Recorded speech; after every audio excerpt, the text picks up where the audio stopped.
everyone. With this year's High Fashion Twitter Met Gala, we wanted to dive further into our theme, Faces in the Mirror, Fashion and the Horror of Identity, by taking a closer look into horror's impact on fashion. We've selected three fashion shows to analyze in order to do this. The third and final show we'll be analyzing is Gareth Pugh's Spring Summer 2018 collection. Here, Pugh presented his designs through fashion film, dipping firmly into the world of horror and exploring the concept of duende, an emotional and passionate response to art. We really hope you enjoy our conversations about these beautiful collections.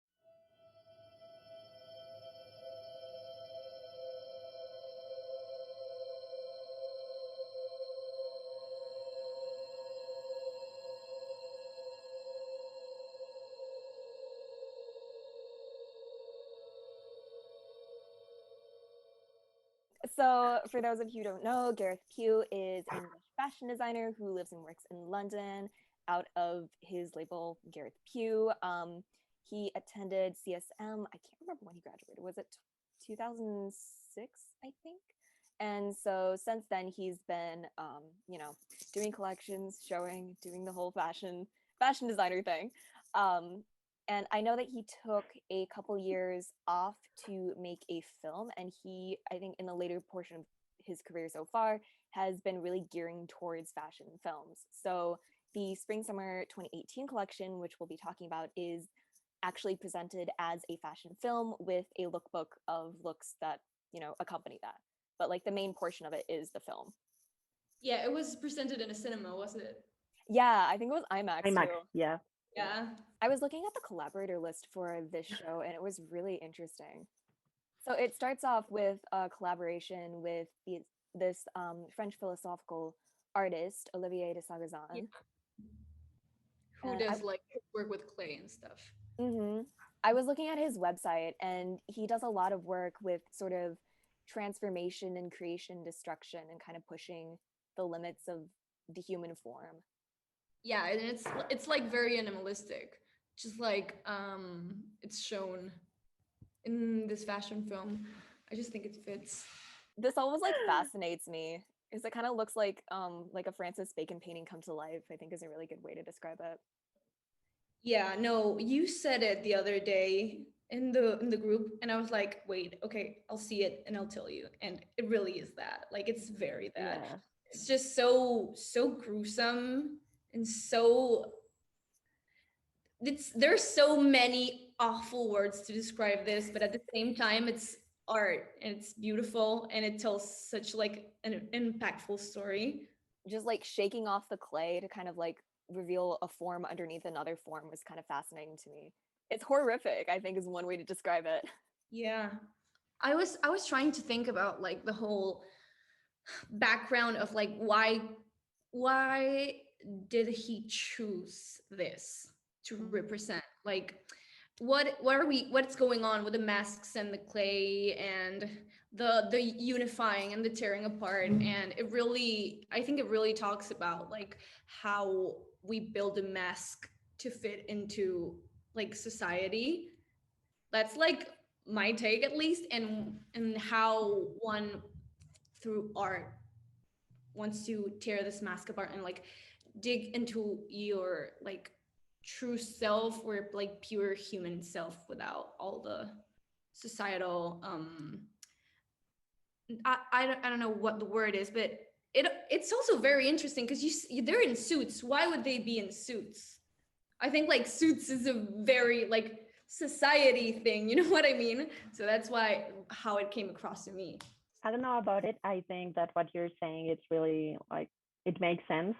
But I was reading about how like those two got together and how Olivier helped Gareth to pull this thing up with his philosophy. And they seem like there's this quote where he says like Gareth deforms body like Olivier, and they just use different tools. And I think that's something that got them together to explore this concept in this film, where they just like start changing themselves and, like you say, give an image that they want to give to the world and just fake something. That's great. I did not read that, but that's like, that makes a lot of sense, and that's like very meaningful, I think, because right, because the this artist Olivier, he deforms by using the clay, or like makes either deforms or like creates. And what Gareth Pugh does is so structural and so like not normal ready to wear clothes, but very very avant-garde and very like haute couture and like huge, which I Yeah. don't know, I think that's beautiful. I know in his graduate Yeah. collection, he had these looks made out of balloons, and that actually landed him on, I think, the cover of Dazed. And a lot of his work kind of takes these shapes and kind of like distorts the human body and human proportions to something that's like not recognizably like a normal stereotypical like shape of like a human form. And so I think that that was a really interesting parallel. This part, it was sort of interesting how you have the work with clay deforming like the human face, and then you have these really sculptural lines deforming like the usual like shoulder part of the body. Yeah, I mean, I think the whole collection talks about like this, like the whole process that the artist goes through to like create, and that's like the birth, like the giving birth of his creation. And it's not pretty, it's scary and ugly. And I love that message. Like it's not like creating and maybe, being like having so much to tell the world with this like artistic in this artistic way is not necessarily pretty or beautiful or like a great experience. Maybe it's just like very dark. Yeah, going back to that whole thing about artwork, I read in the notes that I could find online that it was built off of the concept of, hopefully I pronounce this correctly, duende, which was first developed by poet and playwright Federico Garcia Lorca in 1933. And it's basically the heightened state of emotion and the physical and emotional response you have to art. So that sort of like whenever you see something that really strikes you emotionally, that immediate feeling that you have. And so what you said about like artwork and the creation of art not being like a beautiful process kind of reminds me of Yeah. that. Yeah, I read the whole thing, and it really talked about the primitive creative instincts that you have, and where to be really creative you have to like get in this weakness state where you just get loose of everything. There's no skills, you're helpless, you get out of your safe place in order to just like be and you're just waiting for your duende, because the duende takes advantage of those like moments of edge and the wounds you have to for you to truly express yourself and go and make really great art pieces. And then I read about how that was exactly what he was trying to pursue with this fashion film. Like he wanted that feeling when he developed it, and I really think he did Yeah, because nailed it also comes with how creation comes from endless destruction, and that um yeah, that kind of thoughts. Yeah. Fire always reminds me of a very literal rebirth, sort of like a phoenix, you know, because Yeah. after the fire comes the ashes, and then from the ashes, something new can be reborn. That idea Well, always. there, after that scene, like a little bit more further into the fashion film, you have that section where like this butterfly is being burned. Mm-hmm. After that, this like model rises, and it's birthed with like her butterfly wings. And yeah, that's very that, I think. This is actually in reverse, isn't it? Oh, that's beautiful. Yeah, Yeah, I really look at love that. that shot. That's so beautiful. Yeah. It's Yeah. breathtaking. Back to the fire section, though, I did want to note that it was choreographed by Wayne McGregor, who's the resident choreographer at Royal Ballet.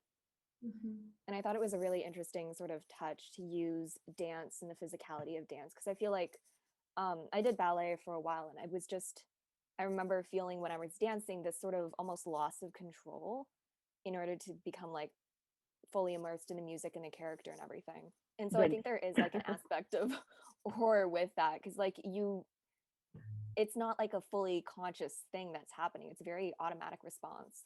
Yeah, like you give in yourself to it.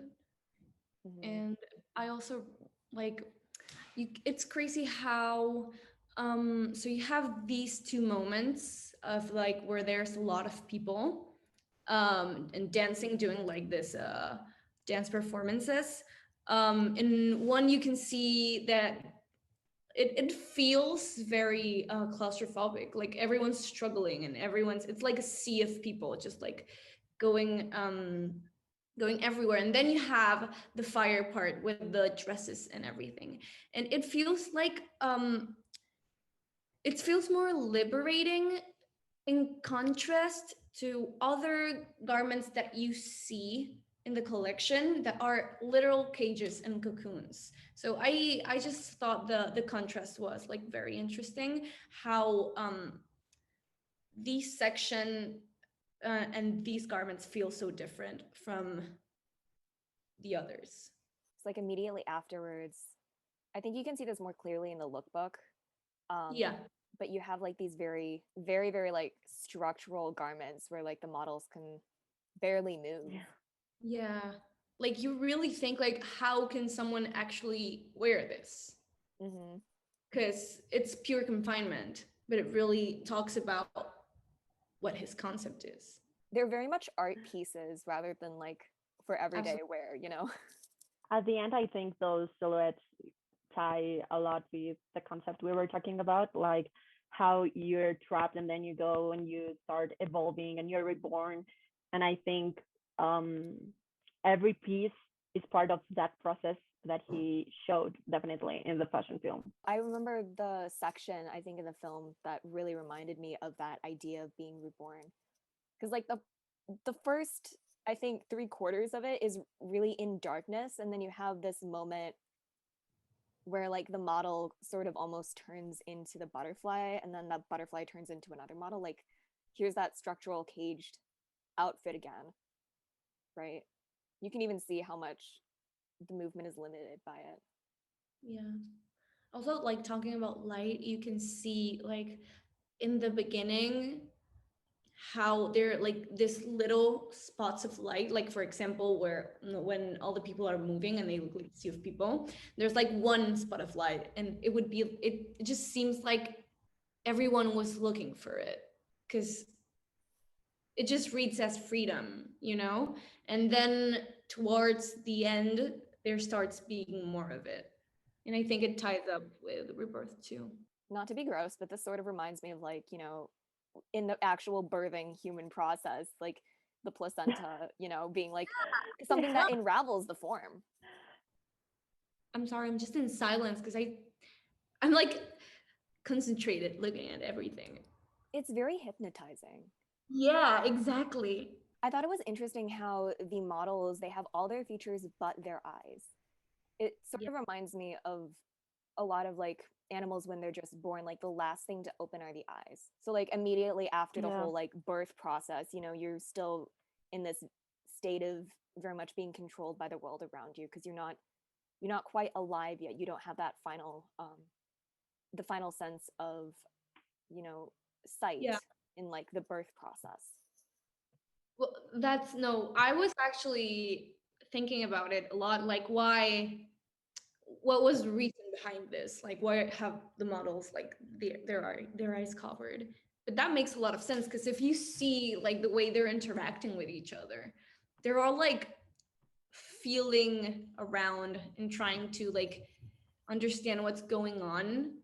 Like they're just, it looks like they're making like they're getting to know the senses they have, and they're feeling and they're listening and they're going around, like look at them, which is very interesting. And now that you say that, it reminded me of like a kitty litter, you know what I mean, like of when you have like just newborn baby kitties and they're just like floating around in their new world. Just no, like it just makes sense. Yeah, very much coming to kind of understand a new world. So I feel like it was very interesting. You have like the beginning, creation, destruction process, and then you have like the rebirth element, and then you have like the aftermath, I think, of that rebirth. And I think Yeah. that's something that doesn't get touched upon a lot whenever you talk about rebirth. It's just like, oh, you're born, and then that, you cut it off with that. Yeah. Wow. Yeah. But it's Something actually, you have to take into account too is the materials they are using, like how these are shiny gold pieces, and then at the beginning everything was way too dark, and the plastic that doesn't really reflect stuff. So I think that's a very interesting use of the materials Gareth used, and how they also like tell a story of different phases on the process. Yeah. Yeah. Right. Because also, obviously, the clay isn't a garment, but it's not reflective whatsoever, and it's just a solid mass, dark. So yeah.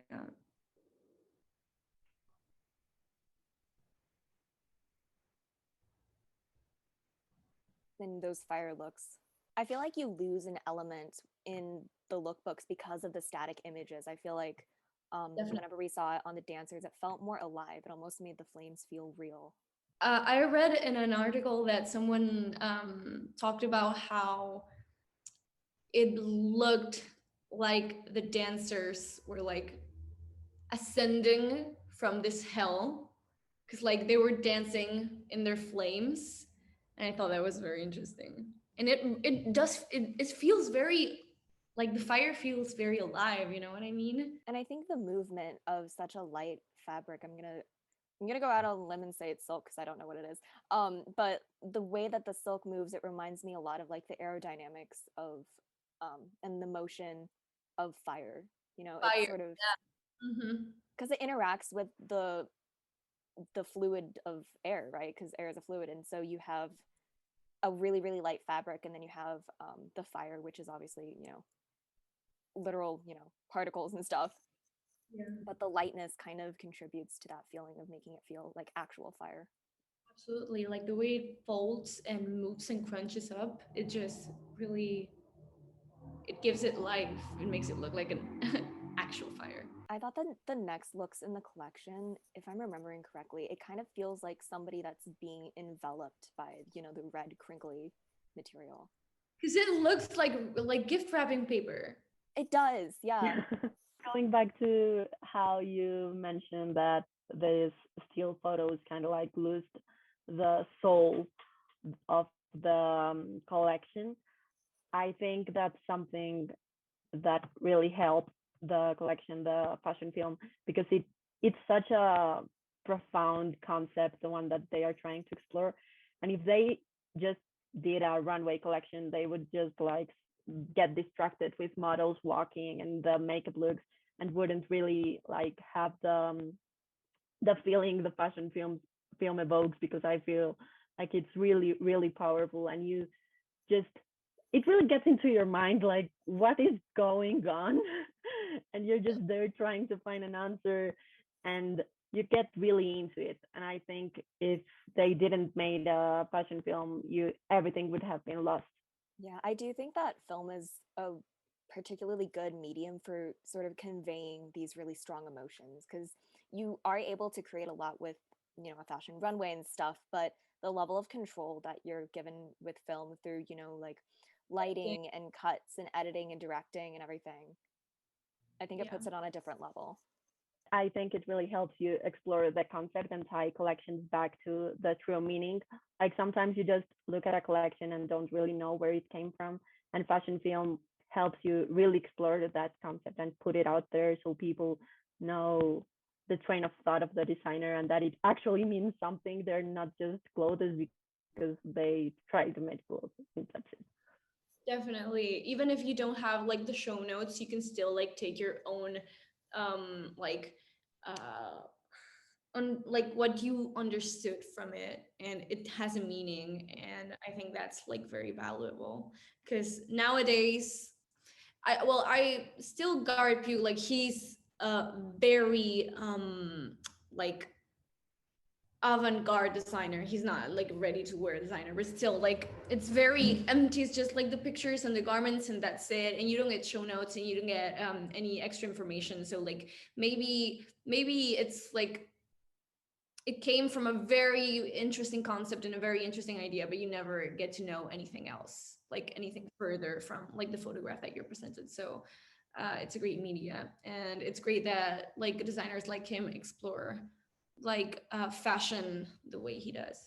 I feel like in a fashion runway, what you see is very much determined by like where you are in relation to the rest of what's happening around you, right? Because if you're sitting in the front row, you're going to have a different vantage point for the people that are standing in the back. But through like a fashion film, everybody sees the same thing, right? It's almost very sort of democratized in a way. Like everybody sees the exact vision that you're trying to put out. And there are like, of course, like live performances and like live shows have their own unique kind of, I guess, merits and strengths and stuff. But I think that for something as conceptual as this, a fashion film was really like a great way to go about it. Because I'm just trying to think of how that opening clay section with Olivier de Souza would have worked on an actual runway, right? Because you would have had it probably at one end of the runway or one section of the runway, but then there's going to be a subset of people that are like standing in the back that aren't going to see that fully and miss sort of the picture. So you can really take it like fashion film and like can help a little step forward to democratize fashion, like if it is accessible to everyone, because like everyone can see it from a front row perspective. Yeah, and everyone gets to feel the same thing, as Arya was saying. Like the the director and designer can really control what people are seeing, and the same things that everyone will get and the same idea.